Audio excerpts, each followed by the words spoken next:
Yes बेटे, तो second colligative property हमारे पास है elevation in boiling point.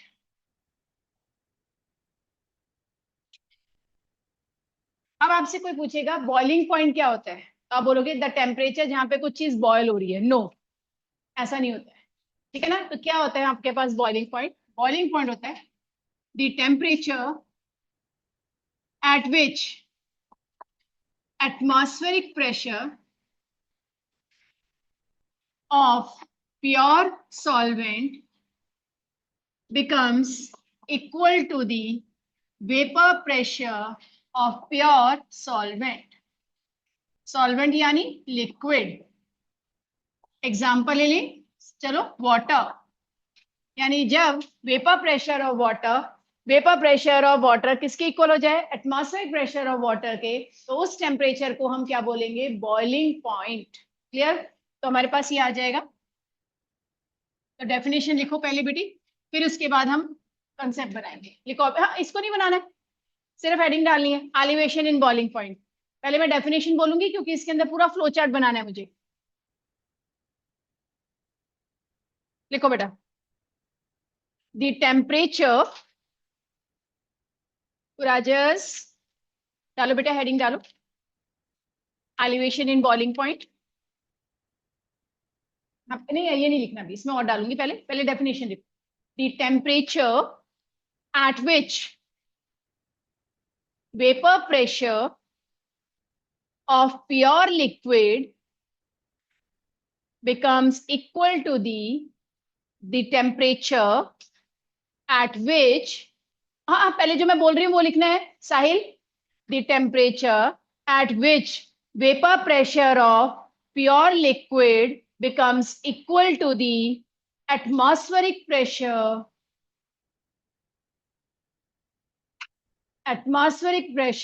of pure liquid। समझ में आ गया? क्लियर है? क्या बोला मैंने? The temperature at which vapour pressure of pure liquid becomes equal to the atmospheric pressure of pure liquid. अब इधर देखो, आपने सभी स्टूडेंट्स ने, मैं कुछ बोलूंगी, आपने सिर्फ मेरे हैंड्स को देखना है। ओके, इधर देखो। अब यहाँ पे ये मेरे पास वाटर है और ये भी हमारे पास वाटर है। ये हमारा एटमॉस्फेरिक प्रेशर और ये क्या है? Vapour pressure.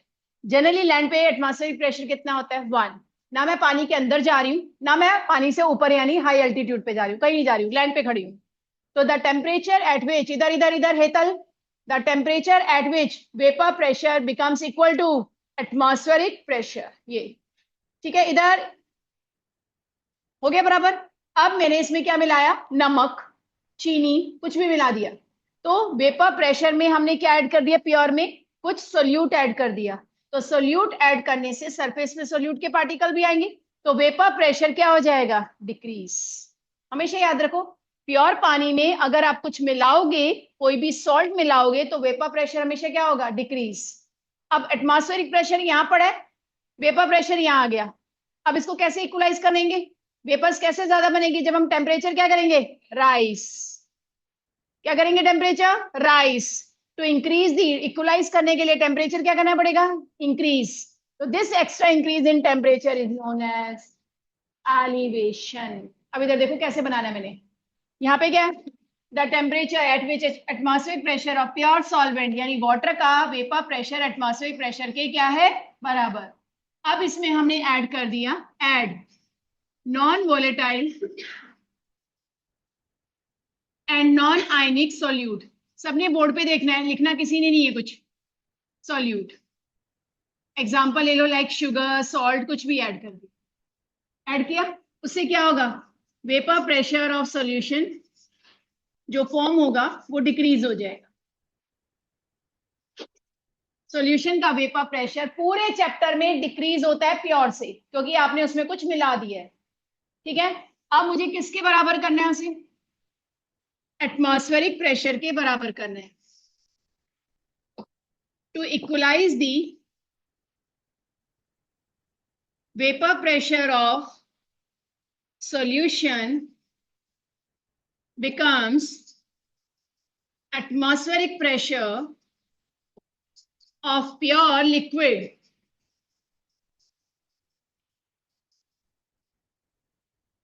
Temperature should B rise.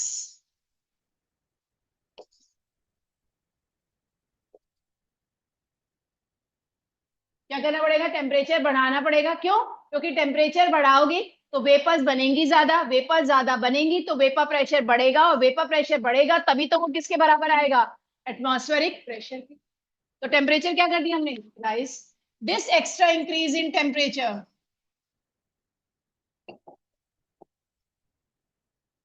Is known as, क्या बोलोगे? Elevation in boiling point.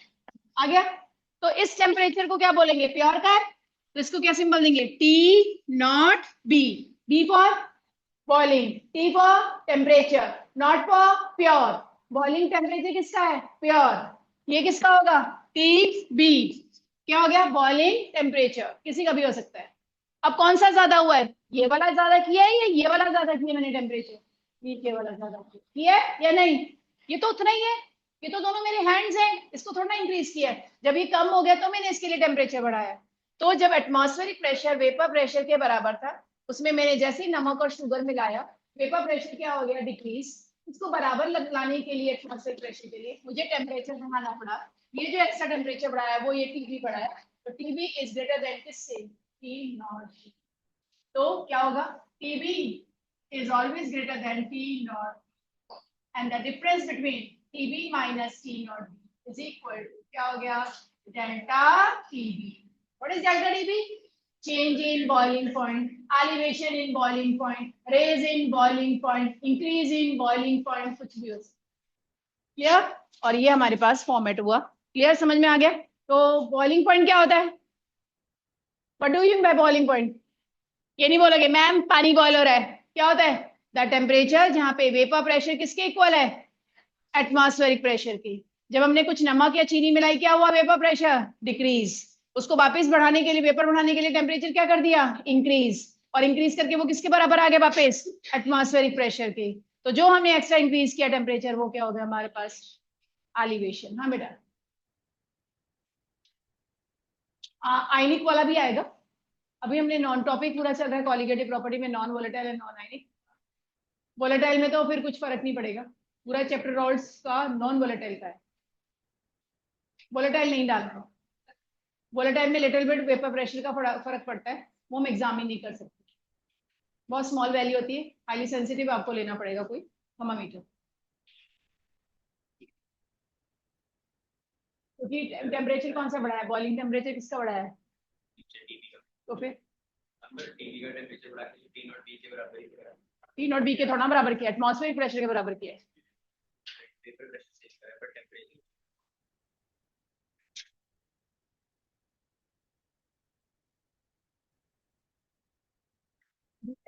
Temperature at which atmospheric pressure of your solid becomes equal to the vapor pressure of your solid. इसके बाद हमने add किया, फिर equalise करने के लिए वो लिखा, तो इक्वलाइज, फिर वो टेम्परेचर शुड बी राइज। ठीक है, वो आपने नीचे लिखते जाना।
अगर ये टॉपिक नहीं ना समझे, सारी एप्लीकेशन गड़बड़ हो जाएगी।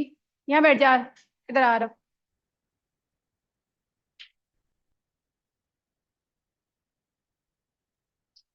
तो आ ही जाएगा तो फिर ठीक लगे।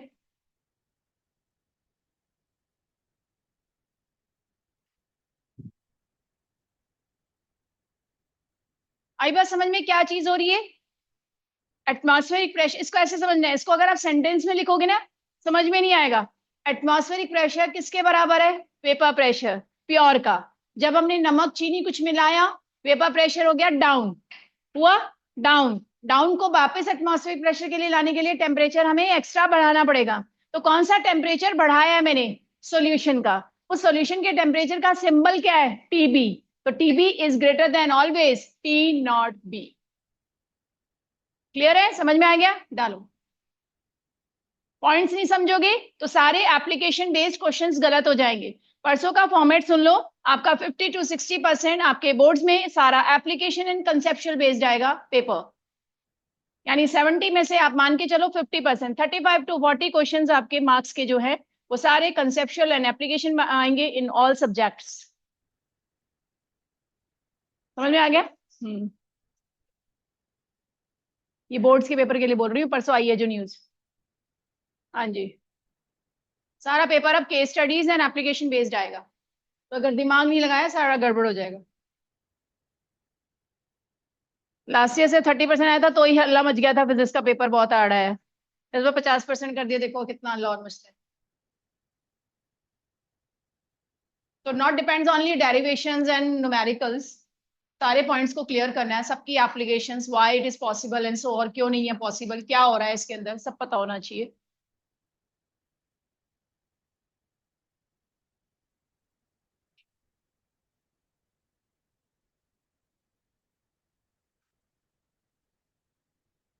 इसको टी भी लिखो और इस वाली लाइन के ऊपर टी नॉट भी लिखो, इसको बॉक्स में रखें।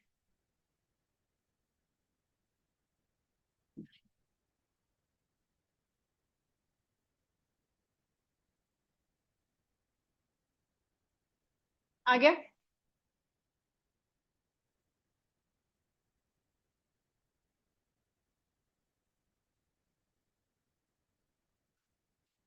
करूं आगे? हाँ, अभी फॉर्मूला बना रही हूँ। हाँ, ये भी फॉर्मूला है, यूज होगा ये भी, पर सारे फॉर्मुलेज अभी बनाएंगे हम। तो TB is always greater than T not be.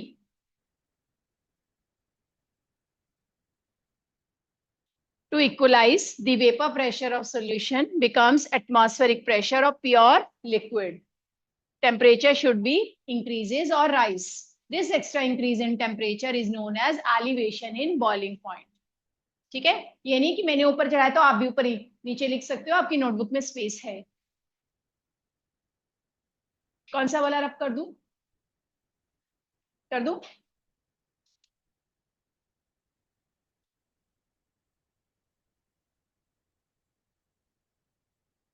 अब हमारे पास आ गया ये delta TB. What is delta TB? Change in temperature, rise in temperature, कौन सा temperature? Boiling point, that is known as elevation in boiling point. अब मैं इससे पहले ग्राफिकल समझाती हूँ और उसके बाद ये बताऊंगी डेल्टा टीबी एक कॉलिगेटिव प्रॉपर्टी है या नहीं। ठीक है, तो ग्राफिकल हम कंसेप्ट लेते, ग्राफिकली।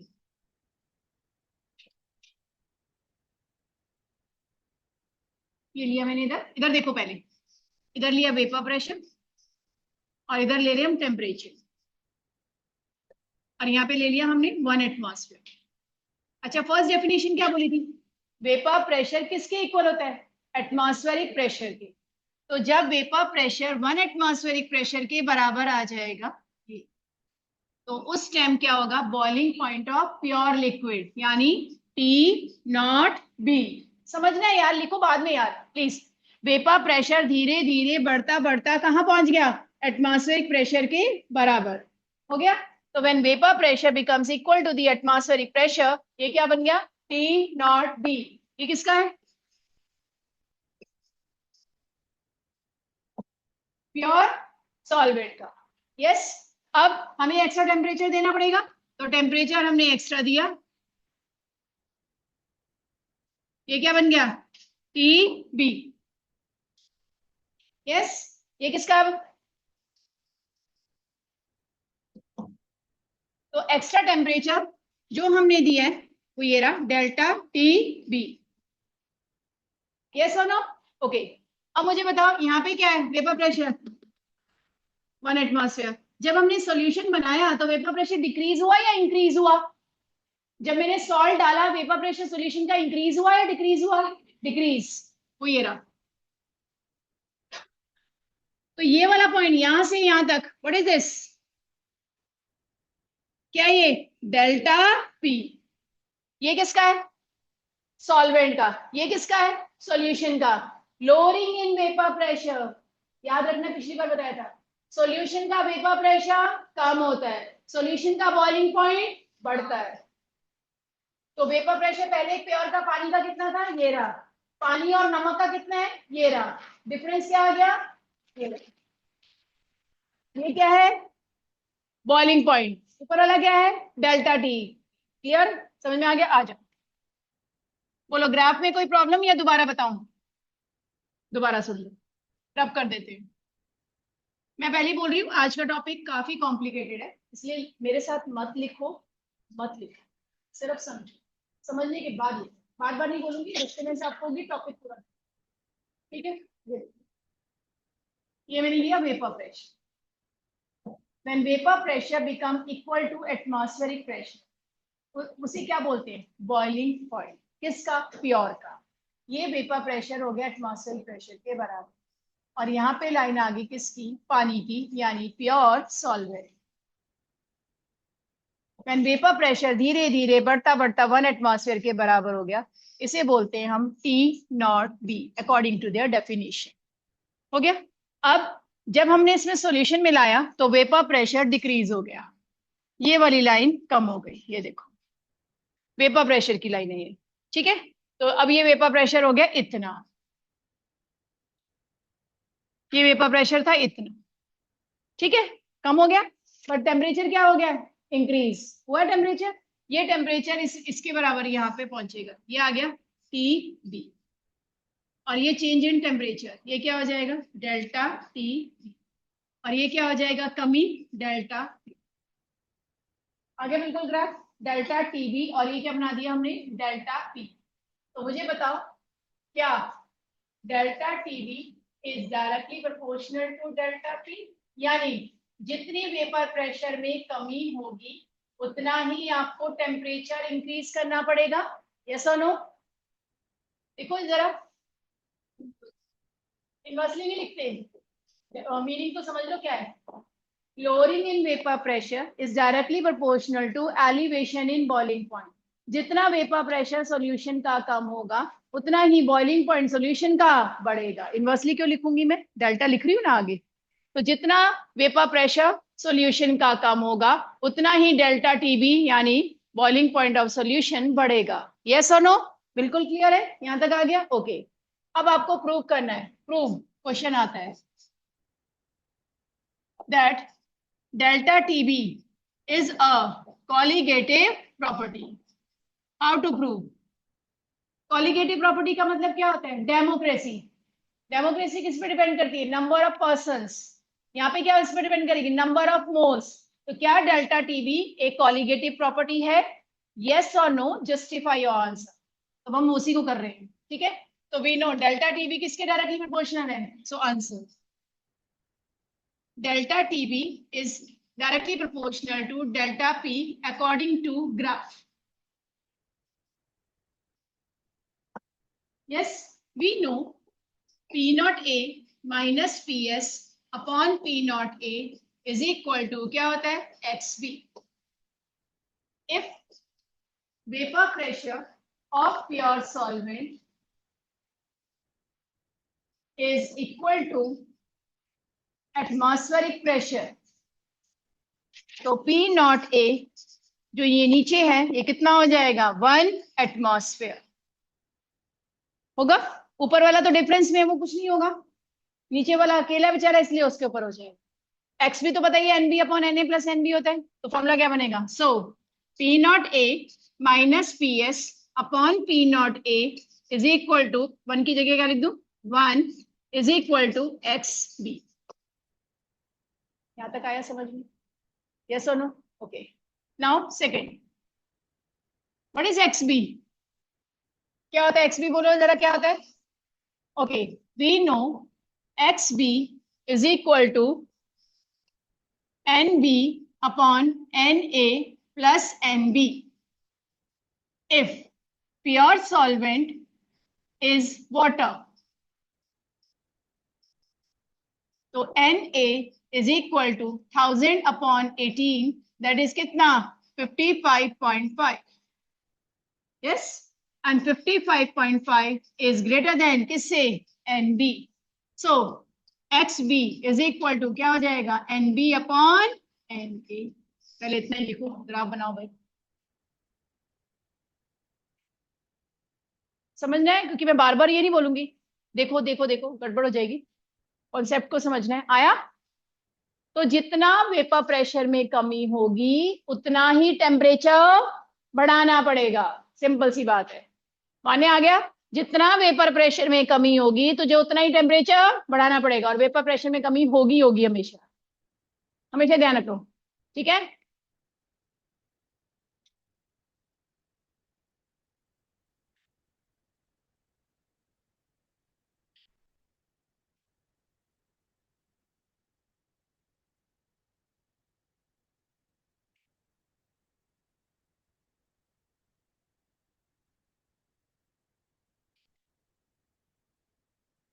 ग्राफ बना ले बेटा पहले, उसके बाद लेफ्ट हैंड साइड से स्टार्ट। हाँ, पहले ग्राफ बना फिर ऊपर वाला लिख, क्योंकि ग्राफिकल से ही आपको डेल्टा टीबी और डेल्टा पी का रिलेशन समझ में आएगा। ये रिलेशन कहीं भी नहीं लिखा होता, डेल्टा टीबी डेल्टा पी के डायरेक्टली प्रोपोर्शनल, न्यूमेरिकल आ जाता है। मैं दे रही हूँ एलिवेशन इन बॉइलिंग पॉइंट, पूछ रही हूँ मैं डेल्टा पी, पता ही नहीं होता करना कैसे है। आज भी दूंगी मैं भी।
स्कूल में थोड़ा बार बार बोलेंगे, आगे ठीक है, नहीं समझ में आया ओके। तो थोड़ा सा करो बेटा, ये और फॉर्मूला ये करो, लो मेरे काम कर।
ग्राफ रब कर दूं?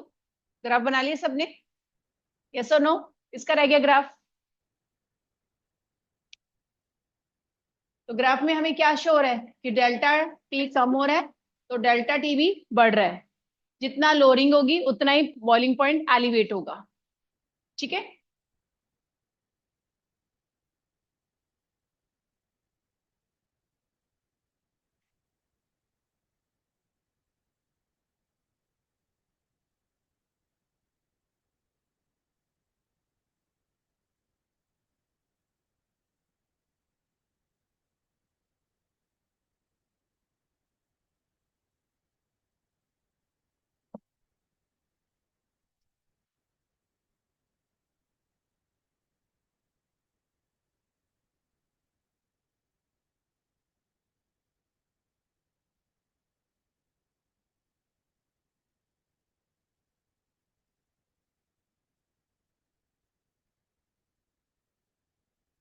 दोबारा बताओ, माने या आ गया? डेल्टा टीवी डेल्टा पी के बराबर है। पानी हमने ले लिया है, एक्स बी की जगह N N B upon N A plus N B है।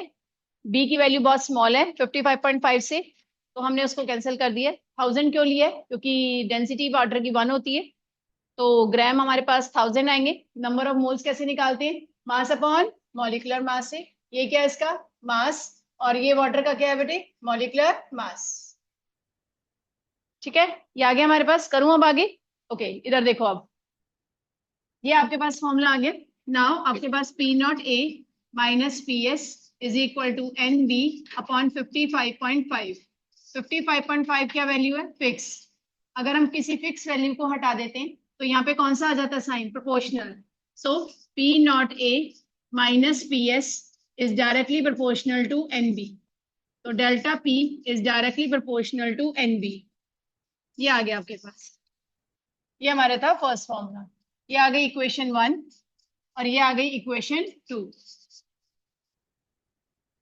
चेक करो, क्या इक्वेशन 2 को मैं 1 में पुट कर सकती हूँ? तो बोलो क्या आ जाएगी? Equation 2 put in 1। तो second put in 1। Delta TV is directly proportional to delta P is directly proportional to NB। यहां तक आ गया? अब व्हाट इज NB? कौन बताएगा? What is NB? हाँ जी। तो number of moles of solute dissolve in, बोलते जाओ, डिजोल्व इन किसमें? जो ऊपर लिया है, 1000 ग्राम ऑफ वाटर। 1000 ग्राम मतलब कितने? 1 kg of water, known as क्या हो जाएगा? Molality. So delta TB is directly proportional to delta P is directly proportional to NB is directly proportional to molality. What is molality? Number of moles of solute। तो जितने ज्यादा number of moles बढ़ेंगे उतनी ज्यादा democracy बढ़ेगी, उतनी ज्यादा colligative property भी बढ़ेगी। तो yes, we prove out delta TB is a colligative property. तो फाइनल आंसर लिख रही हूँ, ये आ गया भाई। तो 1 kg पानी में कितना सोल्यूट डाला है उससे एलिवेशन होगा। 1 kg पानी में कितना नमक डाला है, कितनी चीनी डाली है, उसी से क्या पता लगेगा कितना एलिवेशन हुआ है। तो जितना आप सोल्यूट डालोगे उतना ज्यादा टेम्परेचर बढ़ता जाएगा। तो जितने ज्यादा परसेंट डालोगे उतने ज्यादा इलेक्शन होगा, उतने ज्यादा क्यूरियोसिटी बनेगी। हाँ, इतने बच्चों ने दिया, इतने लोगों ने दिया, यस और नो? Yes, done. तो number of solute increases, elevation in boiling point also increases। समझ में आया? बिल्कुल। तो hence we prove out delta TB is a colligative।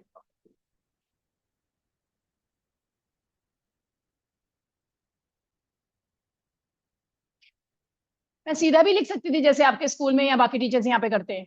बेटा डेल्टा टीबी कॉलिगेटिव प्रॉपर्टी है, ये मोल पे डिपेंड करेगी। ओके, यस, हाँ जी, तुम भी सीरी ला दिया। ओके, चलो, हो गया। सीरी तो लाना है।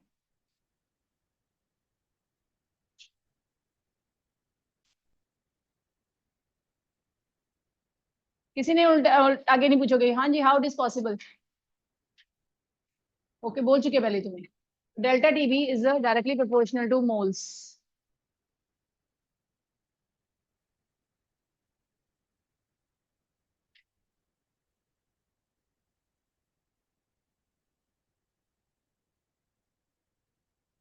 क्योंकि हम नॉर्मली यार घर पे भी क्या चीज करते हैं, पानी में तो सब कुछ मिलाते हैं, शुगर पानी में, नमक पानी में, राजमा भी बनाने हैं पानी विच, छोले भी पानी विच, तो सारी चीजें पानी में तो बनानी है। अब दूध में तो बनाने से रहे, तो प्योर सॉल्वेंट क्या लेंगे, पानी लेंगे ना। हाँ, तो ये दूध में बनाते, दूध पत्ती भी दी है, अच्छा खीर। हाँ ठीक है, वो मिल्क में पहली बार ही मिला हुआ है बेटा।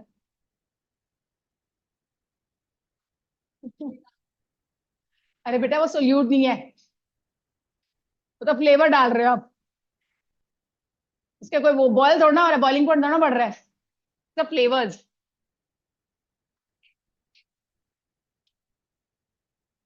ठीक है, वो चावल जो डाल रही है ना, वो नॉन वोलेटाइल सोल्यूट वोलेट कुछ नहीं है। हाँ तो फिर उससे क्या हुआ, मैं भी डाल के दूंगी तेरे को, अभी रुक जा, दूध में तेरी कॉफी डलवाती हूँ।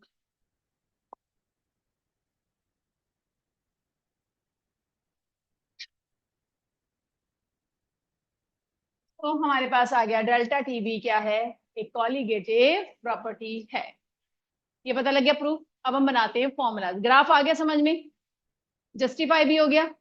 अब हम इसके फॉर्मूलाज बनाते हैं, चलो बनाए फॉर्मूलाज।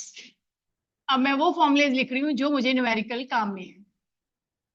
अच्छा क्या रिजल्ट निकला बोलो भाई, delta TB is directly proportional to M. किस किस का रहता है अभी बोर्ड पे से, चलो।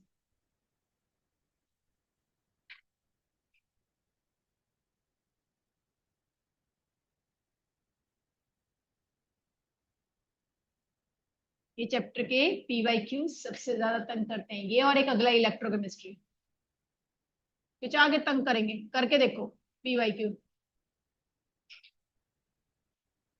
खत्म दे मेरे को क्या, मैं तो स्पीड से करा देती हूँ, खत्म बहुत जल्दी होता है। बस इसके नेक्स्ट क्लास में मोस्ट करते हैं, ठीक है फिर तो, क्योंकि सैटरडे को तो मैंने टेस्ट लेना है, ग्रैंड टेस्ट है आपका इसी चैप्टर का, तो मैं अगले क्लास में तो हर हाल में खत्म करूंगी आपके लिए,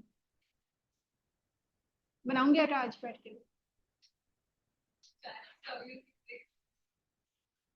250 का भी हो सकता, चलो करें अब आगे। आदित्य हो गया, चलो। अच्छा इस प्रोपोर्शनल साइन को तो हटाना पड़ेगा ना, चलो अब बनाते हैं फॉर्मूला। और delta T B is equal to K B M. K B क्या है, मोलालिटी से मिला है, मोलल। ये क्या है बेचारा, एलिवेशन, पूरा नाम मोलल एलिवेशन कांस्टेंट, इसका अनदर नेम इबिल्यूस्कोपिक कांस्टेंट।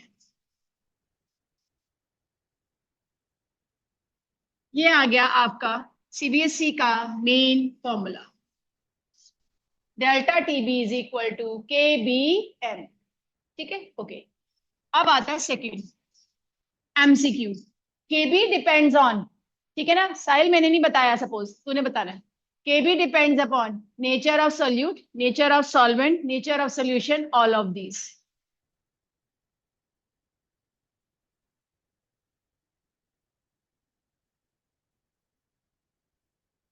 नहीं ना पता, अभी इधर देख, केबी की वैल्यू, यहाँ पे एक एमसीक्यू बनता है, यही बेटा एप्लीकेशन बेस्ड। केबी की वैल्यू जो हम निकालते हैं, यहाँ पे पता तो है केबी कांस्टेंट है, जैसे आर एक गैस कांस्टेंट होता है, इस तरह से केबी भी क्या है, कांस्टेंट है। केबी का फॉर्मूला निकालते हैं R into T not B का whole square upon 1000 into L B. इस न्यूमेरिकल से आपके कोई क्वेश्चन नहीं आएंगे, पर इससे आपको क्या प्रूव होगा, आर गैस कांस्टेंट है, T not B boiling point of किसका है, pure solvent, LV latent heat of vaporisation किसकी है, सॉल्वेंट। तो डेल्टा यानी केबी किस पे डिपेंड कर रहा है, नेचर ऑफ सॉल्वेंट। तो केबी वैल्यू पहली बात डिपेंड्स ऑन, किस पे डिपेंड करेगी बेटी, nature of solvent, not solute not solution. ये आ गया आंसर एमसीक्यू का।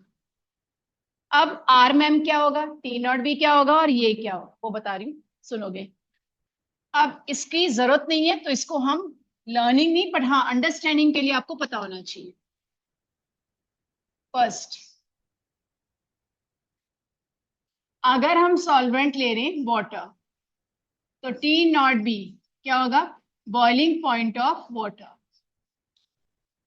कितना होता है 100 डिग्री सेल्सियस और 373 केल्विन। एलवी, एलवी होता है latent heat of vaporisation of water of solvent. पानी लिए तो वाटर की होगी, कैसे निकालते हैं पहले बता देती हूँ, वैल्यू कितनी होती है 540 कैलोरीज पर ग्राम पानी की। ठीक है, पानी की वैल्यू है ये। फाइंड आउट कैसे करते हैं, एंथैल्पी लास्ट ईयर पढ़ी थी, enthalpy, enthalpy of vaporisation upon molecular mass of water, इससे एलवी निकलता है। एंथैल्पी ऑफ वेपराइजेशन जितना होगा उसको 18 से डिवाइड करोगे तो आंसर 540 आएगा, इट्स अ फिक्स वैल्यू, वो यहाँ पुट कर देंगे। ठीक है, आर, ये क्वेश्चन किसमें, कैलोरी, तो आर भी किसमें लेना पड़ेगा, कैलोरीज। आर की वैल्यू अलग अलग होती है, लीटर एटमॉस्फेयर में 0.0821, जूल में 8.314, कैलोरीज में 2 कैलोरी पर केल्विन पर मोल। सारी ले ली मैंने, अब इसको इसमें डाल देती हूँ। ठीक है, डालने के बाद केबी, केबी की वैल्यू क्या आ जाएगी 2 कैलोरीज पर केल्विन पर मोल इंटू 373 केल्विन का स्क्वायर, केल्विन को बाहर रख लेते हैं, अपॉन 1000 ग्राम पर केजी, एक केजी में 1000 ग्राम्स पानी के, इंटू कितना है 540 कैलोरी पर ग्राम। अब मुझे बताओ यूनिट कौन कौन सी कैंसिल होंगी, ग्राम कैंसिल हो गए, कैलोरीज कैंसिल होगी, केल्विन एक बचेगा, पर में है ये मल्टीप्लाई में एक बचेगा, मोल बचेगा, किलोग्राम बचेगा। ठीक है, तब आपके पास यूनिट क्या बचेगी, केबी की value for water,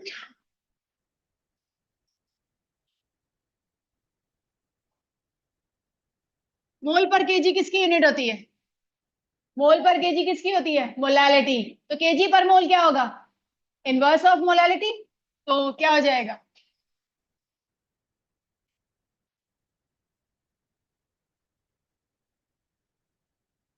molar inverse, क्या आ जाएगा मोलर इनवर्स, ये आ गया आंसर। ये किसका है, पानी का।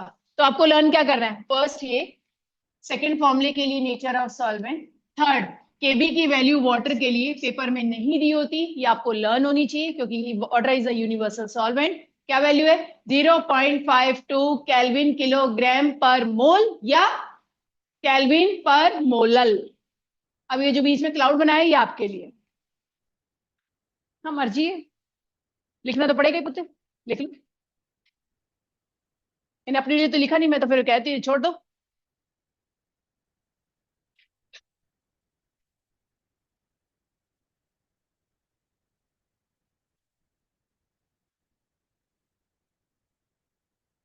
मैं अलग से पहले ही बनाती हूँ, हाँ जी।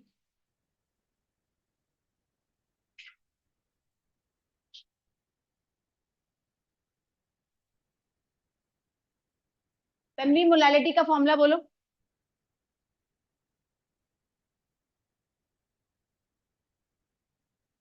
मतलब ये पुट कर देंगे तीसरा फॉर्मूला वो आ जाएगा।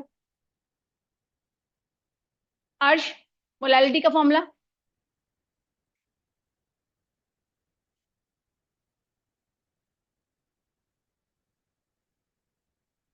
दोबारा बोल। यस, पहले एमए बोल रहा था, एमए तो आएगा ही नहीं, डब्ल्यू आएगा, W B into 1000 upon M B into W A, mole पर केजी तो होता है।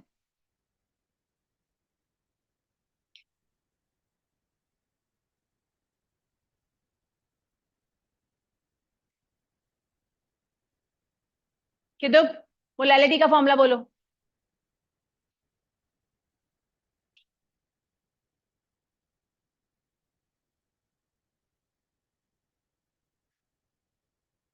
सुनाई देना चाहिए बेटा मुझे, क्या तो मुझे नहीं सुना, बोल बोल। Moles of solute dissolve in mass of solvent, सही है। तेरे को तो सुनाई दिया नहीं होगा वैसे।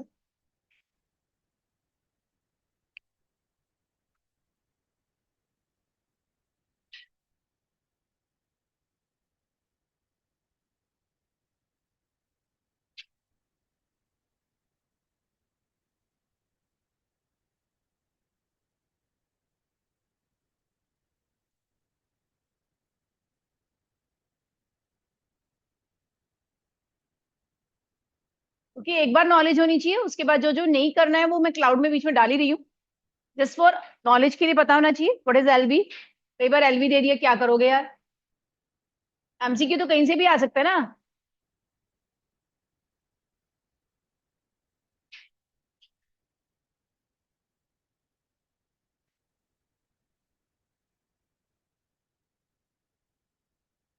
तो केबी की वैल्यू किस पे डिपेंड करती है?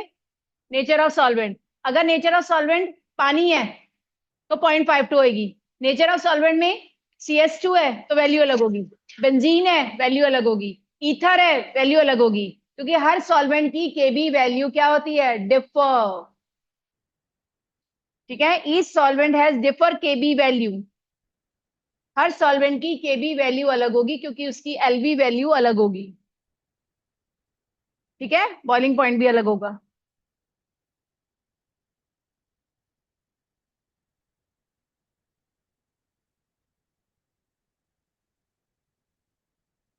हर टॉपिक में ना बेस, उसका ग्राफ, उसके फॉर्मूले, क्यों है ये, किस किस पे डिपेंड कर रहा है, सब चीजें पता होनी चाहिए।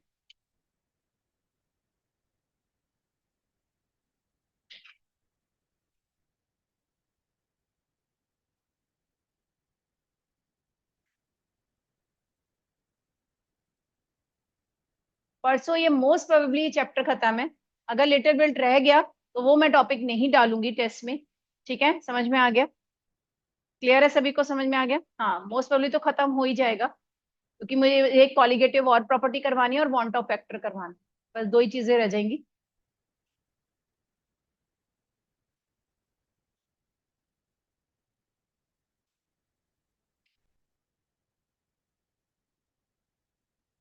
ये कोई भी नहीं लिखता, मैं पहली बोल रही हूँ, तभी टाइम लगता है अपने को। ये सारी चीजें पता होनी चाहिए, सिंपल सी बात। हाँ जी बेटा। तो केबी की वैल्यू किस पे डिपेंड करी, इसको हाईलाइट कर लेना, ये पेपर में आता है। अब third formula, we know M. M का फॉर्मूला आपने मुझे बोला क्या? WB into 1000 upon MB into WA। जिसको नहीं याद रहता तो मोलालिटी का मतलब होता है मोल पर केजी। मोल किसके? सोल्यूट के। केजी किसका? सॉल्वेंट। ठीक है, ये आ गया फॉर्मूला। तो क्या मैं ये एम की जगह फॉर्मूला पुट कर सकती हूँ इसमें? तो फॉर्मूला बोलो, वो क्या बन जाएगा? शाबाश। Delta TB is equal to KB into WB into 1000 upon MB into WA। ये आ गया। तो ये और ये वाले, ये दो फॉर्मूले हैं आपके न्यूमेरिकल में, CBSE और कंप्यूटेशन में, ये और ये। मार्क कर लो, दोनों में से कोई भी क्वेश्चन आ सकता है। जिसको कुछ नहीं लर्न होता, डेफिनेशन पढ़ो, एप्लीकेशन पकड़ो, कौन सी नेचर पे डिपेंड कर रहा है, और फॉर्मूले रट्टा मारो, दैट्स ओके। समझ में आ गया?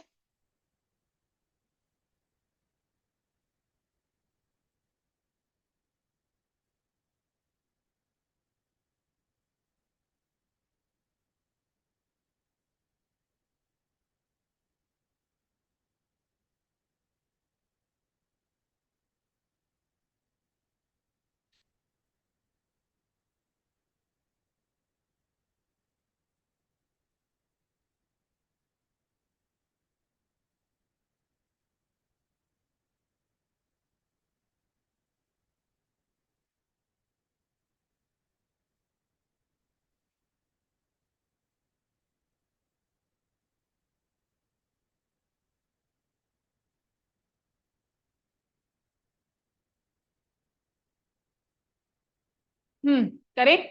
अब ये तो सब कुछ निकाल लिया, फॉर्मुलेज भी निकल गए, अब इसकी एप्लीकेशन। एक एप्लीकेशन से आपको सारा पॉइंट समझ में आ जाएगा कि हम क्या करा है हमने, डेल्टा TB का मतलब क्या है। अब रब्स कर रही हूँ मैं इसको, एप्लीकेशन डालोगे, एप्लीकेशन ऑफ डेल्टा TB।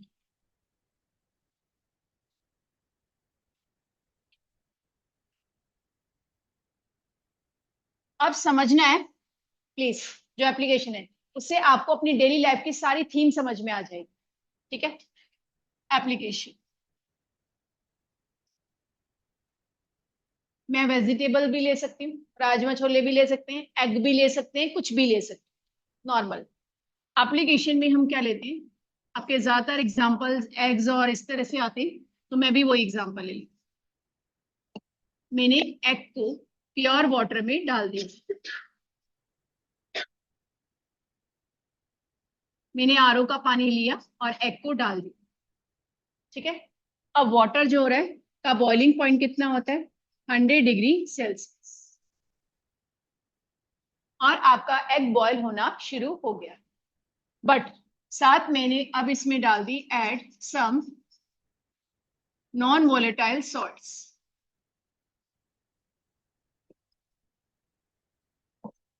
डाल दिया। अब क्या है, अब ये एग तो है, ये प्लस पानी भी है प्लस सॉल्ट भी है, यानी अब एग जो है वो किस में है, सॉल्यूशन में। मुझे बताओ, नमक डालने पर या सॉल्ट डालने पर वेपर प्रेशर क्या होता है, कम। और वेपर प्रेशर कम होने से उसका बॉइलिंग पॉइंट क्या करना पड़ता है हमें, राइस। ओके, आपको सभी को पता होगा वेपर प्रेशर क्या होता है, डिक्रीज किसका, सॉल्यूशन का। We know delta T is directly proportional to delta TB, मालूम है ना, अभी बताया था। तो वेपर प्रेशर अगर डिक्रीज हो रहा है तो बॉइलिंग पॉइंट ऑफ सॉल्यूशन का इंटरनली हमने नहीं करना। आप कहोगे मैम हमने बर्नर तेज करना है, हमने कुछ नहीं करना। जब हमने नमक डाला तो जो पानी का बॉइलिंग पॉइंट था 100 डिग्री, वो अबव 100 डिग्री इंटरनली अपने आप हो जाता है। पहले सॉल्वेंट और सॉल्वेंट का इंटरेक्शन होता है, अब सॉल्वेंट के साथ सोल्यूट का भी इंटरेक्शन हो रहा है। तो नया इंटरेक्शन होने की वजह से आपके अंदर जो बॉन्डिंग है उसमें चेंजेस आ गया, तो इंटरनली जो बॉइलिंग पॉइंट है वो क्या हो गया, इंक्रीज। तो बॉइलिंग पॉइंट ऑफ सोल्यूशन का इंक्रीज हो गया, और वो कितना हो गया, अबव 100 डिग्री सेल्सियस। ठीक है, 100 डिग्री सेल्सियस होने से क्या हो गया, cooking of vegetable and boiling of egg क्या हो जाएगा, फास्टर। तो आपका एग जल्दी बॉयल होगा, एग जल्दी बॉयल होगा इसका मतलब उसका कुकिंग टाइम कम हो गया। यानी कहने का मतलब है आपको मम्मा ने खाना देना है आधा घंटे बाद। आपको सपोज आज राजमा बन रहे हैं, राजमा को पानी में डाला, आधा घंटा पूरा लगेगा, क्योंकि उसका बॉइलिंग पॉइंट कितना पानी का, 100। अब उसमें मम्मा ने नमक भी डाला जो डालते भी हैं, तो आपका वो 10 या 15 मिनट में बन जाएगा। रीजन, क्योंकि उसके अंदर जो बॉइलिंग पॉइंट ऑफ वाटर है वो अबव 100 डिग्री अपने आप हो गया, आपने कुछ नहीं किया, क्योंकि एक नया इंटरेक्शन बिल्ट हो गया बिटवीन सॉल्यूट एंड सॉल्वेंट, और सॉल्यूट और सॉल्वेंट का इंटरेक्शन हो गया, तो उसे वेपर प्रेशर क्या हो गया, डिक्रीज। तो उसको एटमॉस्फेरिक प्रेशर विसल्स बढ़ाने के लिए, एटमॉस्फेरिक विसल्स का मतलब क्या होता है, जो विसल्स बनती हैं ज्यादा वो किसके बराबर होती है, एटमॉस्फेरिक प्रेशर के बराबर होती हैं। तो जो वेपर प्रेशर अंदर बन रहा है कुकर के अंदर, वो किसके बराबर होगा, विसल के थ्रू, एटमॉस्फेरिक प्रेशर के। उसके बराबर लाने के लिए अंदर का temperature increase, boiling point of solution increase, cooking faster, तो टेक लॉन्गर टाइम और स्मॉलर टाइम, तो खाना जल्दी बनेगा, जल्दी मिलेगा भी।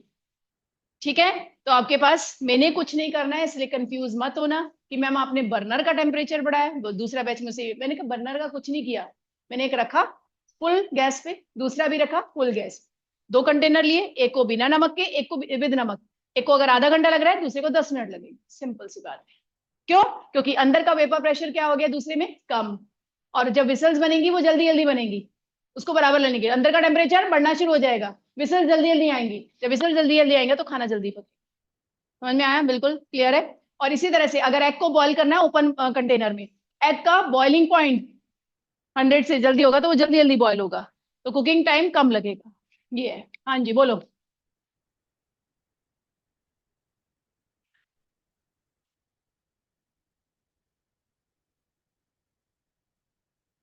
एक मिनट, सिंपल सी स्टोरी है। वेपर प्रेशर अंदर क्या हो जाएगा जब हमने नमक डाला, कम हो गया, उसको एटमॉस्फेरिक प्रेशर के बराबर लाना है। बाहर का एटमॉस्फेयर कितना है लैंड पे? 1। वेपर प्रेशर कम हो गया, बॉइलिंग पॉइंट बढ़ाना पड़ेगा या नहीं बढ़ाना पड़ेगा? बॉइलिंग पॉइंट का मतलब क्या होता है? Vapour pressure become equal to atmospheric pressure. जब अंदर का वेपर प्रेशर कम हो गया तो वो एटमॉस्फेरिक प्रेशर के बराबर आएगा ही नहीं, और जब तक आएगा ही नहीं तो वो पानी बॉयल ही नहीं होगा। टाइम थोड़ी ना रखना पड़ेगा बेटा, मैंने टाइम थोड़ी ना बढ़ाना है। वेपर प्रेशर जब अंदर, वही चीज, वही क्वेश्चन तू पुट अप कर रही है जो उस बैच में एक दो बच्चों ने किया। वेपर प्रेशर जब कम होता है, कम हो गया, ठीक है, मैंने डेफिनेशन क्या बताई थी बेटा? 1 मिनट, हंस के भी हो सकता है काम और सुन के भी हो सकता है। बॉइलिंग पॉइंट का मतलब होता है वेपर प्रेशर किसके इक्वल हो गया? Atmospheric pressure. ये होता है प्योर, यानी जब 100 डिग्री है तो वेपर प्रेशर एटमॉस्फेरिक प्रेशर के बराबर है। जब तुमने नमक डाला वेपर प्रेशर क्या हो गया? कम। अब वो एटमॉस्फेरिक प्रेशर के बराबर तो आएगा नहीं, पर मुझे विसल्स तभी बनेगी जब वो किसके बराबर आएगा? एटमॉस्फेरिक। तो इंटरनल जो अंदर का टेम्परेचर है वो खुद क्या होने लग जाएगा? राइज, क्योंकि उसको बराबर जल्दी जल्दी किसके बराबर होना है? एटमॉस्फेरिक। विसल्स बनेंगी तभी जब वो किसके बराबर होगा? एटमॉस्फेरिक। वो बॉयल होगा तभी जब वो किसके बराबर होगा? एटमॉस्फेरिक। बॉइलिंग पॉइंट का मतलब क्या होता है? कि जो अंदर पानी के अंदर का वेपर प्रेशर है वो बाहर के एटमॉस्फेरिक प्रेशर के क्या हो जाए? बराबर, तभी वो चीज अंदर वाली बॉयल होती है। समझ में आ रही है? अंदर चीज वो तभी बॉयल होगी, अगर बंद कंटेनर है तो उसे विसल्स के फॉर्म में देखो, ओपन कंटेनर है तो उसको बबल्स के फॉर्म।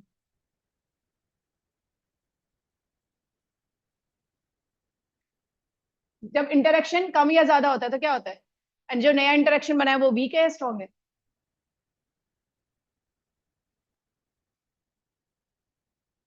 मैंने नॉन आइडियल थोड़ा बनाया है, आइडियल सोल्यूशन में भी यही डालते हैं। अब ये नॉन आइडियल है तो पॉजिटिव डेविएशन या नेगेटिव डेविएशन हुआ ना जब मैंने नमक डाला, क्योंकि बेसिक स्ट्रक्चर तो सेम है नहीं। अब ये नॉन आइडियल की तरफ जा रहा है, रॉड्स लॉ भी कर नहीं रहा। इंटरेक्शन क्या है इसका बी का? वीक है, तो टेम्परेचर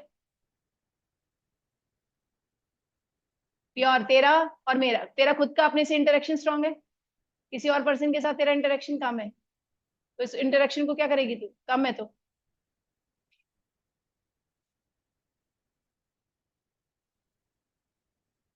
जो फोर्सेस ऑफ इंटरेक्शन कम है तो temperature internally, temperature is inversely proportional to interaction. Force of interaction अगर कम है तो टेम्परेचर शुड राइज। वो देख मैंने शायद लिखवाया हुआ है, vapour pressure is directly proportional to temperature is inversely proportional to interaction. तो इंटरेक्शन कम होगा तो टेम्परेचर शुड राइज। कितना राइज? 100 से अबव। पहले में, अच्छा, पहले में किस किस के बीच में अट्रैक्शन हुआ? पानी और पानी। अब किसके बीच में अट्रैक्शन हुआ? पानी और नमक। कौन सा डेविएशन है, पॉजिटिव या नेगेटिव? इंटरेक्शन स्ट्रांग होगा या वीक होगा? वीक। इंटरेक्शन वीक होगा तो कौन सा डेविएशन होगा? पॉजिटिव। पॉजिटिव डेविएशन होगा तो टेम्परेचर क्या करेंगे? ज्यादा। एंडोथर्मिक। तो वही तो हुआ है यार, एनर्जी एब्जॉर्ब ज्यादा हो रही है। अब आ गया दिमाग में, घुस गया? चल, एंडोथर्मिक है। थोड़ा थोड़ा नहीं, पूरा घुसेगा। देख, एनर्जी एब्जॉर्ब का मतलब एनर्जी किस फॉर्म में मिलेगी तेरे को? हीट के फॉर्म में, हीट एनर्जी। हाँ, आ गया। चलो, ठीक है, आना चाहिए।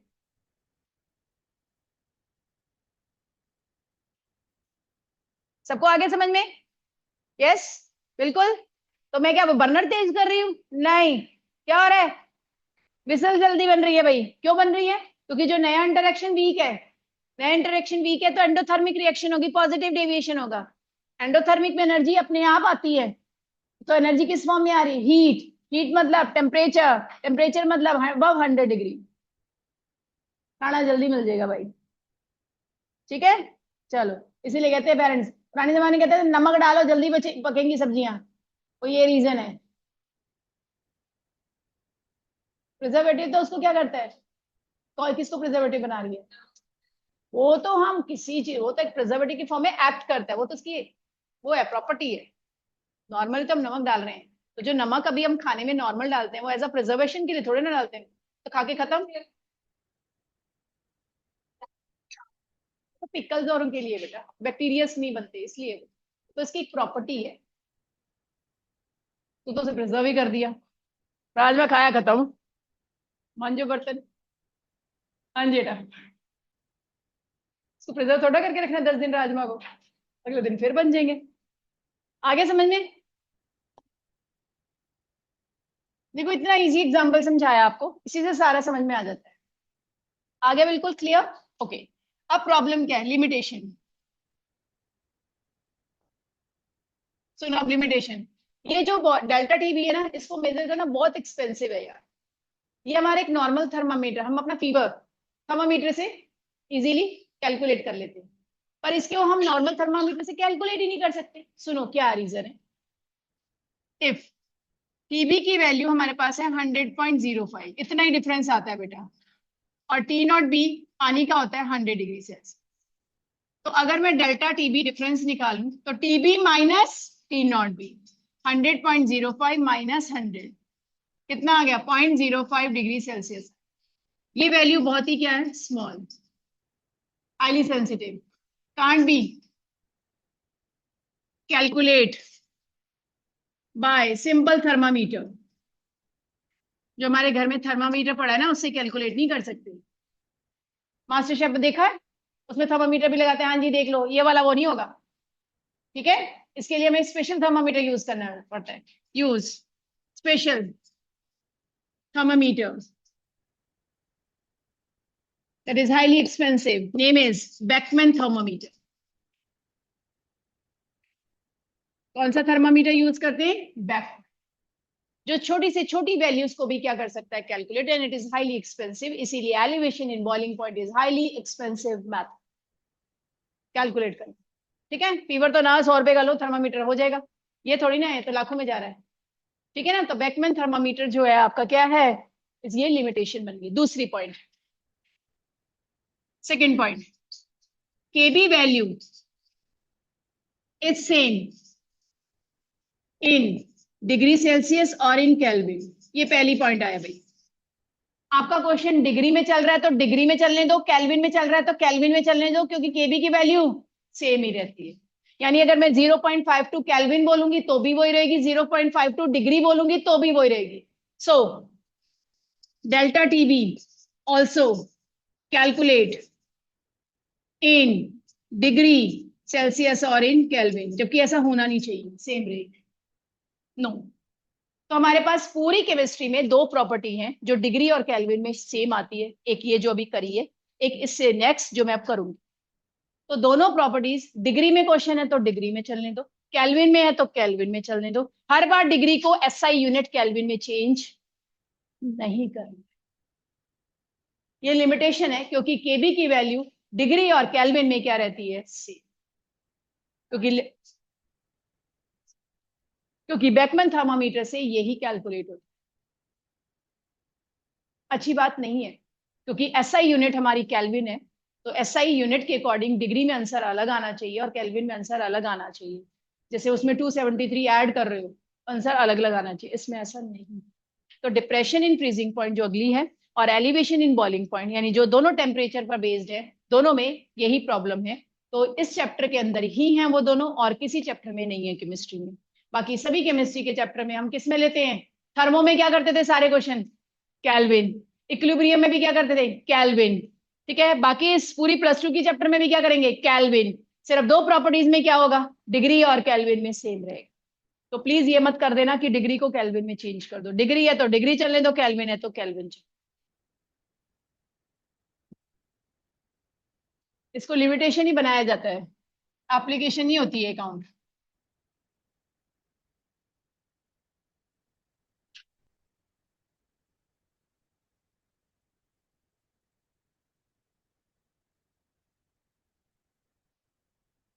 अब एक प्रॉपर्टी खत्म हुई है, अब लिखो इसके न्यूमेरिक।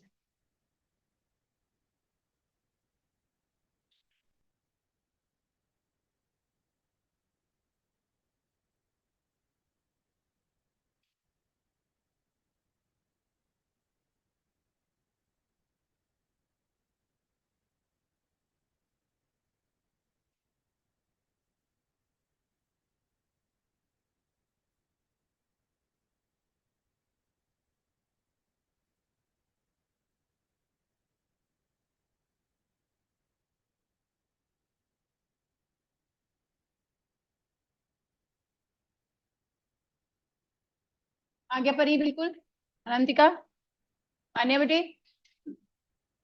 यश, आगे पुत्र, बिल्कुल। जो गायब है सारे, वो जो नीचे घूम रहे हैं, अभी पेरेंट्स को कॉल करके बात।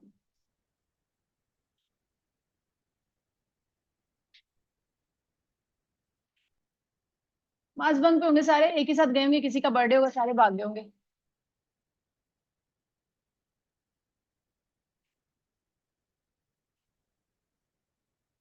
लॉस अपना करते हो।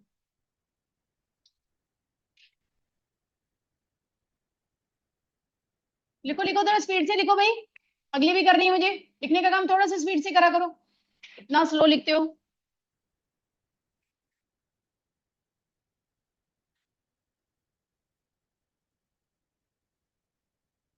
अब इसके अलावा और कोई क्वेश्चन नहीं बनता इसमें, सारे फॉर्मेट्स आ चुके हैं, सब कुछ दे चुकी हूँ कि बॉइलिंग पॉइंट कब बढ़ेगा, एप्लीकेशन, लिमिटेशन, सब आगे समझ में क्लियर है।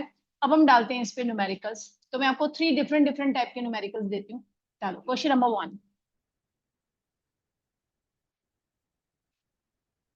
Calculate the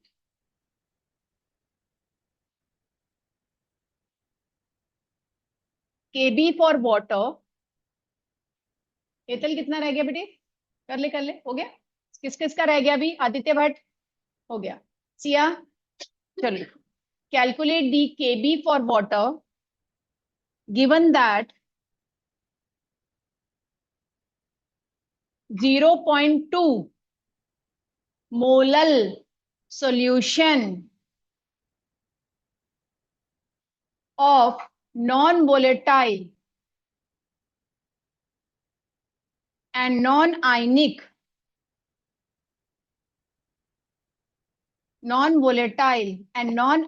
solute and increase in boiling point of water,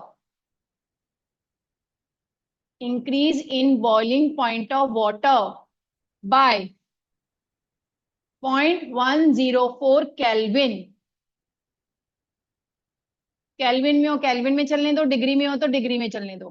0.104 kelvin. Okay, अब आपने मार्क करना है, सुन लो। 0.2 मोलल, अंडरलाइन, डिफरेंट पेन उठाओ। आपको हर बार क्वेश्चन के अंदर ही मार्क करना है। 0.2 मोलल मतलब स्मॉल एम, स्मॉल एम, लिख लिया। आगे, increase in boiling point delta TB, क्या ये डेल्टा टीबी, इंक्रीज बोल दें, रेज बोल दें, एलिवेशन बोल दें, बॉइलिंग पॉइंट कॉलिगेटिव प्रॉपर्टी नहीं है, क्या है, increase in boiling point, raise in boiling point, elevation in boiling point, ये कॉलिगेटिव प्रॉपर्टी है। Boiling point is not a colligative property. Vapour pressure colligative property है, no. Lowering in vapour pressure colligative property है, no. Relative lowering in vapour pressure colligative property है, yes. Boiling point colligative property है, no. Elevation in boiling point एक colligative property, ठीक है clear. अब formula बोलो क्या आएगा। डेल्टा टीबी कितना दिया हुआ है, केबी इंटू मोलैलिटी,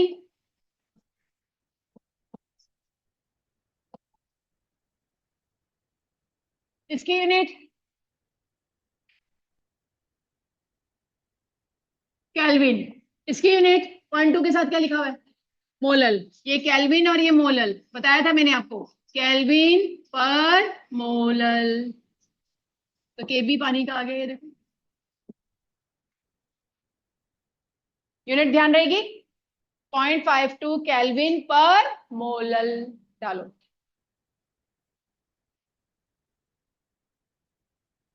सबसे इजी क्वेश्चन दिया अभी मैंने यूनिट को लर्न करवाने के लिए।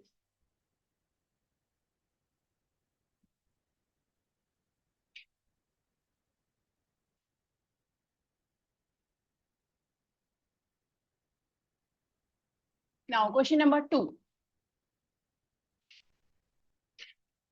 बोलो स्टार्ट करो। अच्छा, कई बच्चे कहते हैं मैम हमें ना क्वेश्चन तो ठीक है लिख दिया, हमें पता नहीं लगता क्या चीज सॉल्व करनी है। इसीलिए इस चैप्टर में प्रॉब्लम यही है, आपको ये नहीं पता लगेगा लैंग्वेज क्या है। तो वो लैंग्वेज के लिए आपको जो जो मैं मार्क करवा रही हूँ वहां डालो, तभी आएगा। लिखो 10 gram of non volatile solute in 100 gram of benzene and raise its boiling point raise its boiling point by 1 degree Celsius. Calculate molecular mass of solute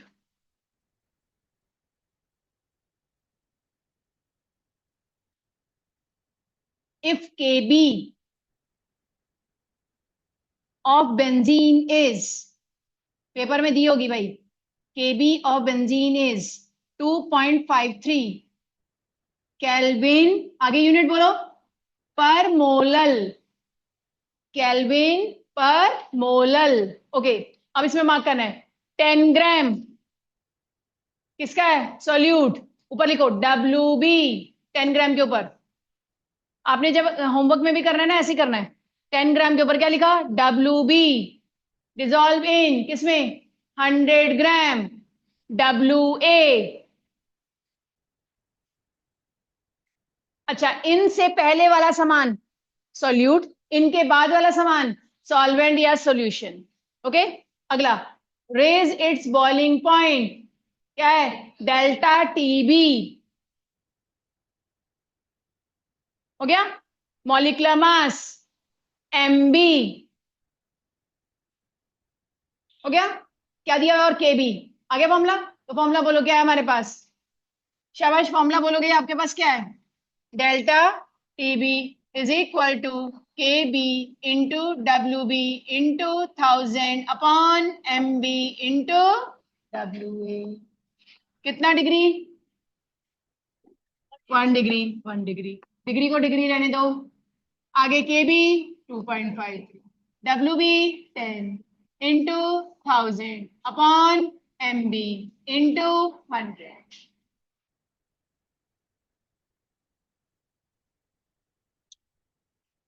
आ गया, कट कर दो.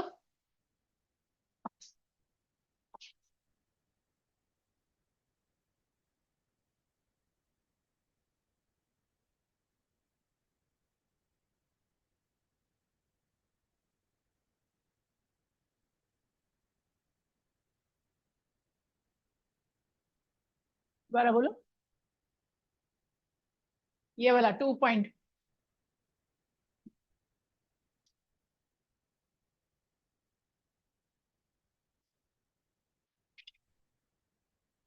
आ गया, बिल्कुल समझ में आ गया क्वेश्चन कैसे पुट करना है, पेपर में गड़बड़ तो नहीं होगी.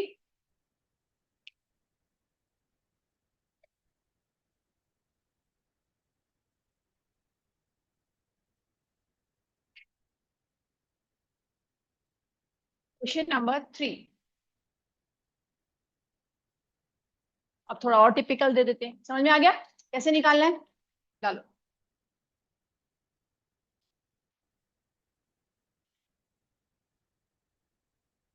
बोलो, अब मैं हर बार ना ऐसे मार्क करवाऊंगी, पता लग रहा है. हाँ जी मैम, क्योंकि इसमें क्वेश्चन में ये प्रॉब्लम आनी आनी आप लोगों को फेस करोगे. देखो, for a dilute solution,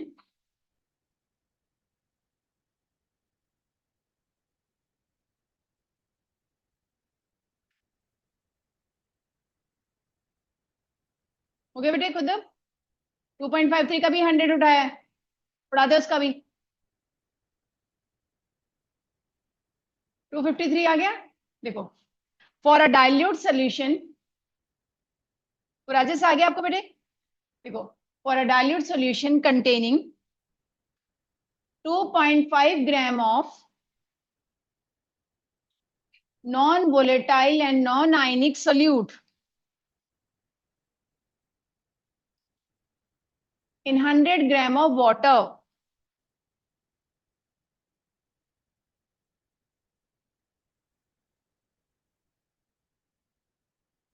the elevation in boiling point 100 gram of water, लिख लिया. The elevation in boiling point at 1 atmospheric pressure is 2 degrees Celsius, assuming 100 gram of water लिख बेटे, and elevation in boiling point at 1 atmosphere पे 2 degree है. elevation in boiling point at 1 atmosphere is 2 degree Celsius. हो गया? आगे लिखो. Assuming concentration of solute is less than concentration of solvent.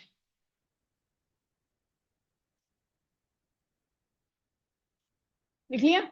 The vapor pressure of solution in mm of Hg is.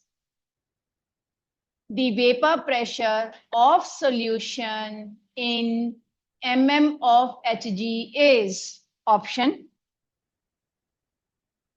742, 740, 750 and 724. लिख ली चारों? सबने लिख लिया? अब क्वेश्चन को एक बार. हाँ जी बेटा. 2 पॉइंट क्या है? 5 ग्राम. क्या ये? बताओ, आप बताते जाओ. WB in 100 gram of water. WA. लिख लिया? Elevation in boiling point. Delta TB. निकालना क्या है? Vapour pressure of solution PS. क्या निकालना है? PS. हिंट लिखो ब्रैकेट में. KB value is 0.76. Pure water की नहीं, थोड़ा मिक्सिंग का दे रखा है. KB वैल्यू इज, जो दी होगी वही लेनी होगी, 0.76 केल्विन पर मोलल. 0.76 केल्विन पर मोलल. हाँ, हिंट है, साथ में दिया हुआ है. करें अब स्टार्ट. पानी की वैसे 0.52 होती है. हाँ जी, हाँ जी. अब देखो, आपको सबसे पहले तो यही निकालना है जो है. ठीक है, सुन लो अब ध्यान से. डेल्टा DB कितना? 2 डिग्री. KB कितना? 0.76. WB 2.5 into 1000 upon MB into 100. देखो, चेक करो, आ गया? अब MB की वैल्यू सॉल्व कर दो. कितनी आ जाएगी? 9.5 ग्राम. ये आ गई MB. अब इससे तो क्वेश्चन होगा नहीं, मैंने तो पूछा क्या है? वेपर प्रेशर ऑफ किसका? सॉल्यूशन. किसमें? mm ऑफ Hg में. अब इधर देखो, vapour pressure of pure solvent का 1 एटमॉस्फेयर होता है या 1 बार होता है या 760 mm ऑफ Hg हो. और प्योर क्या होता है? P0A. ये पता होना चाहिए. कोई नहीं बताने आएगा. नो मैम, आपने तो प्रेशर दिया ही नहीं, हमसे पूछ रहे हो. 1 एटमॉस्फेयर, 1 बार या 760 mm ऑफ Hg. हो गया? अच्छा, अब मेरे पास फॉर्मूला है RLBP का, याद है? P0A minus PS upon P0A is equal to NB upon NA. NB को खोलो. WB upon MB. NA को खोलो. क्या आएगा नीचे? WA ऊपर MA. आप कहोगे मैम 55 क्यों नहीं लिखा? मेरे पास पानी कितने ग्राम दे रखा है? पानी कितने ग्राम दे रखा है? 100. मैं 1000 थोड़ा ना लूंगी, जैसा क्वेश्चन वैसा लूंगी ना. ओके. P0A कितना है? 760. PS पूछा है अपॉन 760. WB 2.5. MB 9.5. MA पानी का मॉलिक्यूलर मास 18. WA 100. मैंने एक कॉलिगेटिव प्रॉपर्टी को दूसरी कॉलिगेटिव प्रॉपर्टी के साथ कनेक्ट कर दिया. यही तो एक क्वेश्चन है. बढ़िया. Delta TB is directly proportional to delta P. Lowering in vapor pressure is directly proportional to elevation in boiling. निकालो आप इसे. हाँ जी,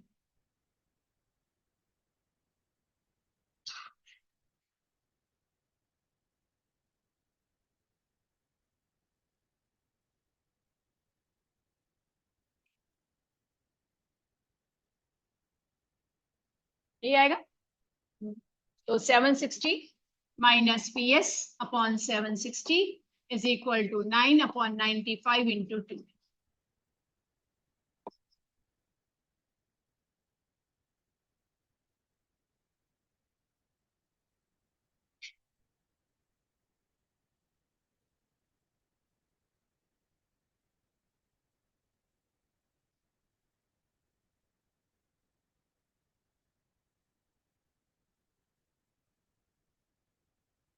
आपको जो दिया हुआ समान है और जो निकालना है उसका पता होना चाहिए, तभी क्वेश्चन सही होगा।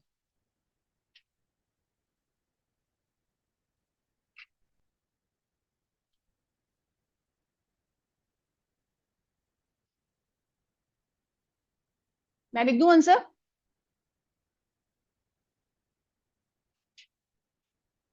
किसी भी एक बच्चे ने किया?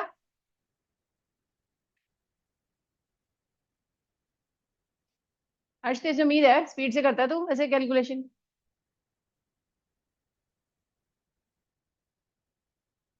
बाकी तो लिख ही रहे हैं।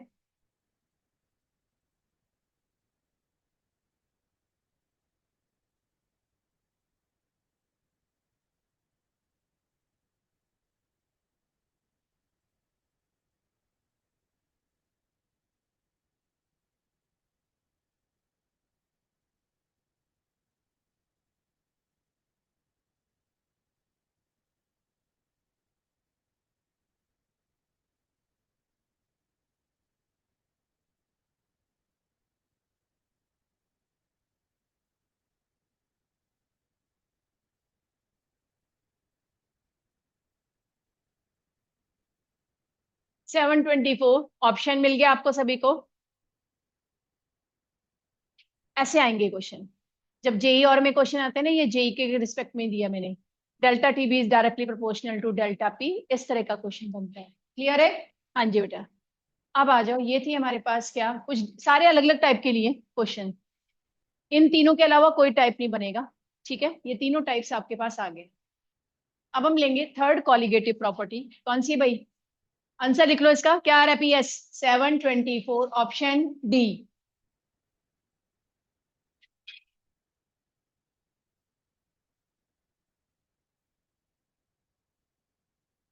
थर्ड कॉलिगेटिव प्रॉपर्टी है depression in freezing point.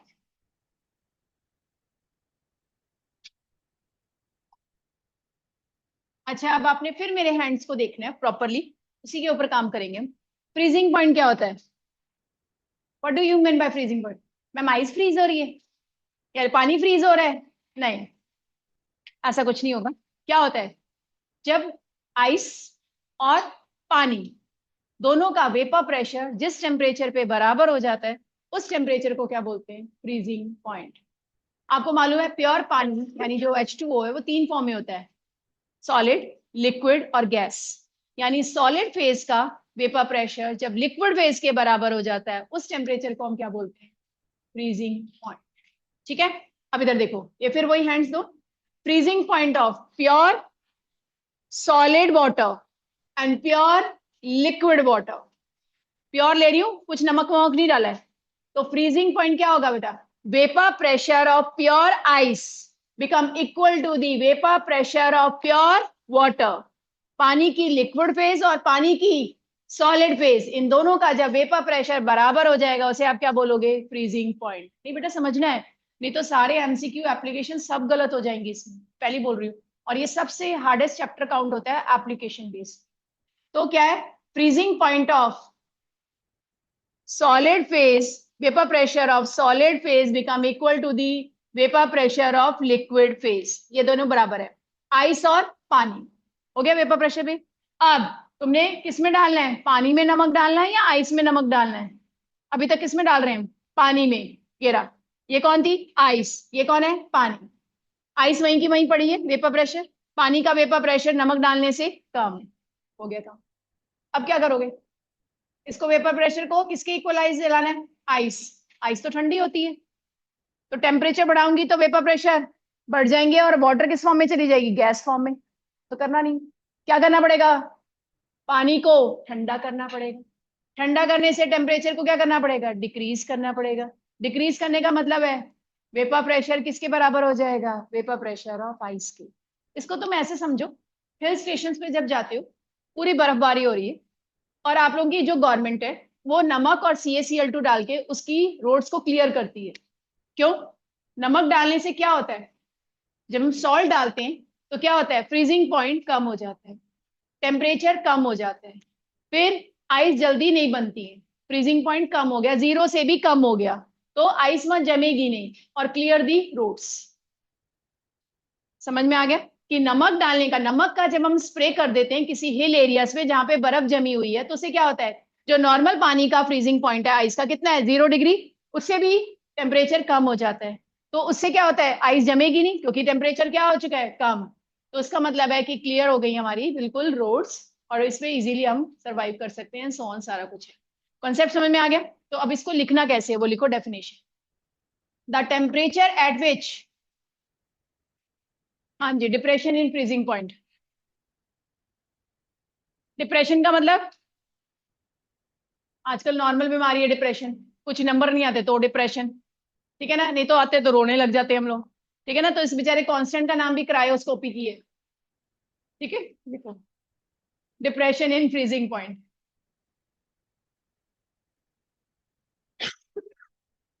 Depression का मतलब ही लोअरिंग है, okay. The temperature at which vapour pressure of pure solvent in solid phase,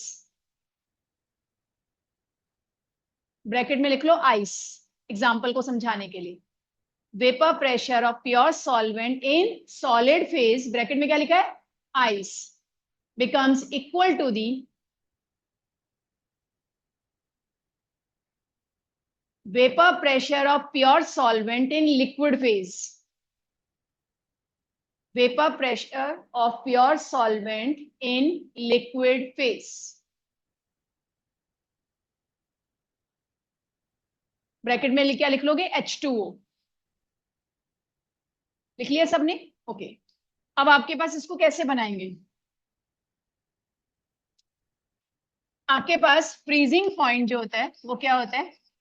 pure का सिंबल होता है T0F।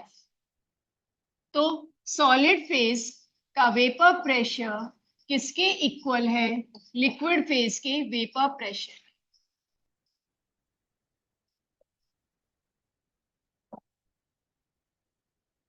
आइस का किसके इक्वल है? H2O। बिल्कुल। इसे हम क्या बोल रहे हैं? T0F। आई बेटा बात समझ? बिल्कुल। अब इसमें हमने क्या डाला लिक्विड में? Non volatile solute. तो क्या फॉर्म हो गया? Form vapour pressure of solution and it become decreases, कम हो गया। अब इसका वेपर प्रेशर कम हो गया, इसका वेपर प्रेशर वहीं पड़ा है। ये कौन सी फॉर्म है? सॉलिड। ये कौन सी फॉर्म है? लिक्विड। लिक्विड को सॉलिड में कन्वर्ट करने के लिए क्या करना पड़ता है? ठंडा या गर्म? लिक्विड को सॉलिड में कन्वर्ट करने के लिए क्या करना पड़ेगा? ठंडा या गर्म? ठंडा। तो ठंडा करने के लिए टेम्परेचर को, ठीक है, to equalise the vapour pressure of pure solid to vapour pressure of solution यानी लिक्विड फेज, टेम्परेचर यानी क्या करना पड़ेगा? Cool, means temperature should be, क्या करना पड़ेगा? Decreases. And this decrease in temperature is known as, क्या होगा बेटा? Depression in freezing point. तो अब सुनो, आपके घर में फ्रीजर के अंदर आइस रखी हुई है, ठीक है, उसका फ्रीजिंग पॉइंट कितना होगा? 0 डिग्री। आज आपने क्या करना है? पानी में नमक डाल के रख दो, क्या बर्फ जल्दी बनेगी? नहीं, क्योंकि फ्रीजिंग पॉइंट 0 से भी कम हो गया है, ठीक है, कोल्ड ड्रिंक डाल लो, बन जाएगी जल्दी? नहीं। आप कहोगे कोल्ड ड्रिंक के बॉल्स बन गए, वाओ, नहीं जल्दी बनेगी। ठीक है, अगर फ्रीजर में नॉर्मल आइस 2 या 3 घंटे में बन रही है तो आपको अगले दिन तक 24 घंटे के बाद मिलेगी वो। ठीक है ना, समझ में आ गया? तो आइस क्यूब अलग अलग फॉर्म है, तो नमक डालने पर, सोल्यूट डालने पर उसका फ्रीजिंग पॉइंट क्या हो जाता है? कम, और वो जल्दी फ्रीज आउट नहीं होगी, जल्दी फ्रीज आउट नहीं होगी, ये बात ध्यान रखनी है। तो इसे क्या बोलते हैं? Depression in freezing point. तो अब ये क्या है हमारा? टीएफ। तो कौन सा ज्यादा है, ये या ये? तो T naught F is greater than T. तो डेल्टा टी एफ क्या बनेगा? T naught F minus T A, ये फॉर्मूला। आई बात समझ में? क्लियर? आइस का फ्रीजिंग पॉइंट करने के लिए, आइस का फ्रीजिंग पॉइंट कम करने के लिए क्या मिला देते हैं? नमक। ठीक है, आइस ना जमे, ना बने घर में, क्या करेगा? हम क्या करेंगे? नमक मिला दो, हैं? जल्दी बनेगी? हाँ, लेट बनेगी। अब अल्कोहल लेनी है तो उसमें आइस चाहिए, नमक डाल दे, पापड़ में मिल ही नहीं, चले कर ले, कभी जाएगी। फ्रीजिंग पॉइंट कम हो रहा है, जीरो से भी कम, माइनस में जा रहा है। जीरो से कम का मतलब है माइनस में जा रहा है, समझ में आ रहा है? जीरो से कम का मतलब क्या है? माइनस में जा रहा है। ठीक है ना, तो यानी उसको जमने में टाइम लगेगा। ऐसे लर्न कर लो कि उसको जमने में टाइम लगेगा भाई, उसको फ्रीज होने में टाइम लगेगा। और पिछले वाले में क्या था? उसको बॉयल होने में टाइम कम लगेगा, वो ऑलरेडी बढ़ रहा है। और ये इंटरनल अपने आप होता है, हमने कुछ नहीं करना है, हमने तो नमक मिला देना है। ठीक है,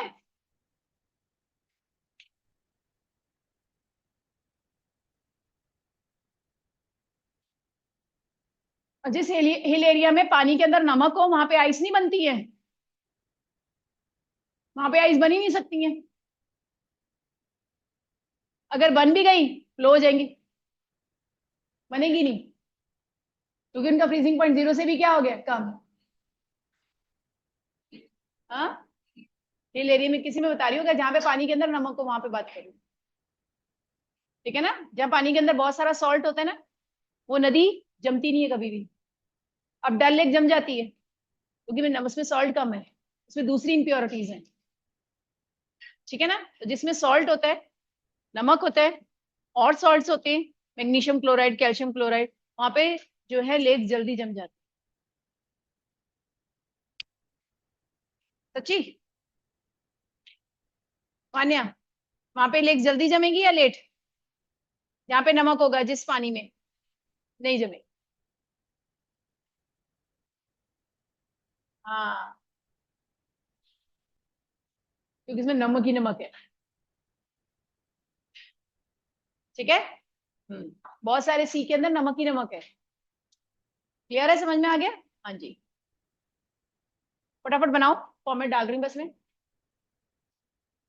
अब मुझे बार बार डेरिवेशन नहीं करवाना, अब मैं ग्राफ बनाऊंगी, उससे कॉन्सेप्ट समझ में आएगा। इसका ग्राफ बना रही हूँ।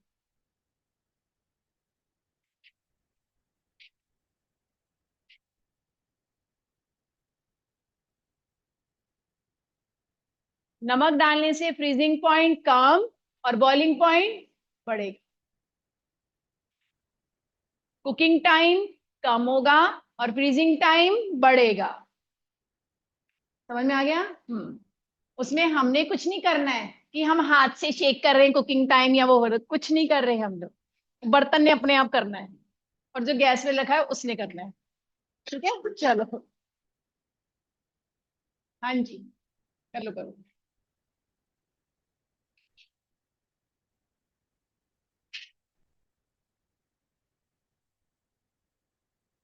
क्या कंक्लूजन निकला?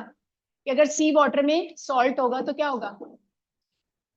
फ्रीजिंग टाइम ज्यादा लगेगा। इतनी सी बात से सारा समझ में आता है। ठीक है, बट उसको बॉयल होने में कम टाइम लगेगा। ठीक है, जिस पानी में नमक होगा उसमें खाना हमेशा जल्दी पकेगा। हिल एरिया पे नमक होता है तो पानी, तो आपके पास खाना जल्दी पकेगा। जिस हिल एरिया में पानी के अंदर नमक नहीं होता है वो सुबह से लेकर शाम तक बेचारे खाने करते हैं। ठीक है, हाँ जी, सुबह दर दिया शाम तक मिल ही जाएगा। अब आ जाओ, अब ध्यान से ग्राफिकली समझना है, करो ग्राफ। रसिक आ गया, चलो इधर देखो, ग्राफ बहुत इंटरेस्टिंग है इसका। वेपर प्रेशर और ये है टेम्परेचर। अच्छा, फ्रीजिंग पॉइंट की डेफिनेशन बोलो, फ्रीजिंग पॉइंट की अभी बताई थी जो, आइस और लिक्विड प्योर का वेपर प्रेशर क्या होता है, सेम। ये आ गया वेपर प्रेशर सी। ये कौन है, प्योर वाटर किस फॉर्म में, आइस। ये प्योर वाटर किस फॉर्म में, लिक्विड। आइस और वाटर का जब वेपर प्रेशर सेम होता है, इस पॉइंट पे दोनों का वेपर प्रेशर क्या है, सेम, तो उस टेम्परेचर को क्या बोलते हैं, टी नॉट एफ। समझ में आ गया क्या बोल रहे हैं, टी नॉट एफ। अब उसमें क्या मिला दिया मैंने, नमक। नमक मिलाने से टेम्परेचर हो गया कम, नमक मिलाने से टेम्परेचर हो गया कम। ये रहा टेम्परेचर, ये आ गया, ये आ गया। ठीक है, अब ये क्या बन गया, टी एफ। डिफरेंस क्या आ गया हमारे पास, डेल्टा टी एफ। और ये तो पता ही है वेपर प्रेशर तो होता ही कम है, बोलो लिखा हुआ है वेपर प्रेशर डिक्रीजेस। अब वेपर प्रेशर क्या है, ये रहा, what is this, delta P. ठीक है, डेल्टा पी, ये किसका है,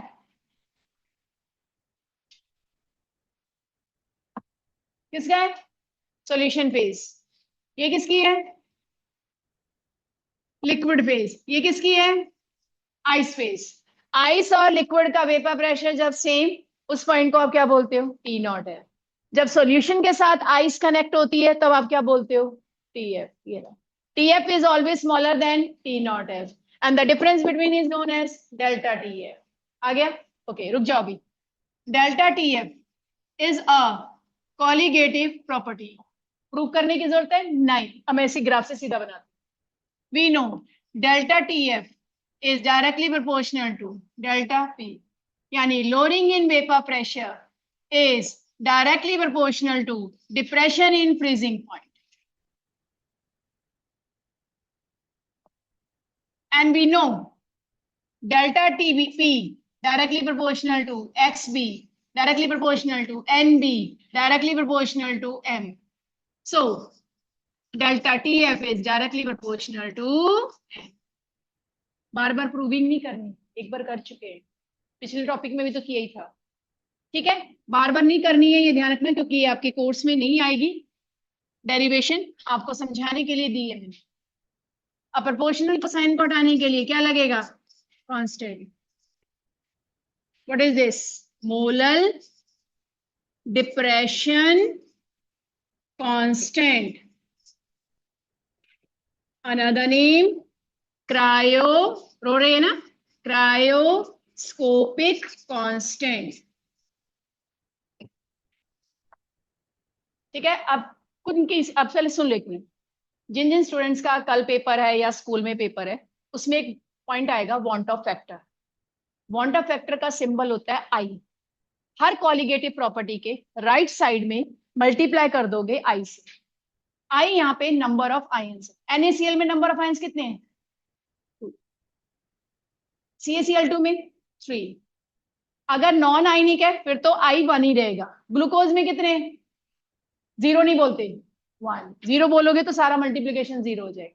यूरिया में कितने हैं, है ही नहीं, कितने बोलोगे, 1।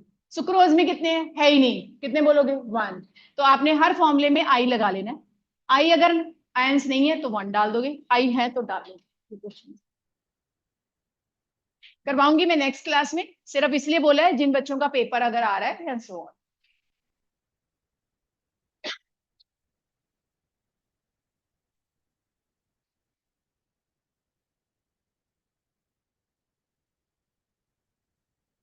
नहीं स्लोप नहीं कहा बेटा, स्लेप सेम का है।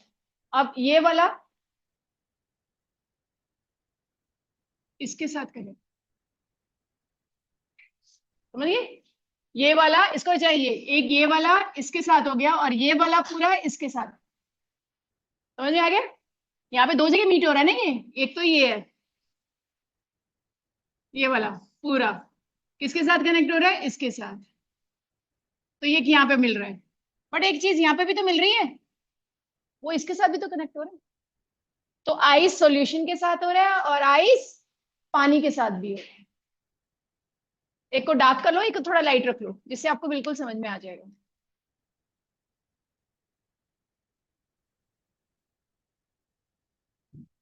अब इसके एक दो न्यूमेरिकल नेक्स्ट क्लास में करवाऊंगी। एक इसका एमसीक्यू बहुत तगड़ा आता है, ठीक है ना, बहुत ज्यादा इंपॉर्टेंट एंड वैल्यूबल वाला होता है, हम नेक्स्ट क्लास में करवाएंगे आपका। ठीक है, समझ में आ गया आज का टॉपिक, बिल्कुल क्लियर है सभी को? डालो।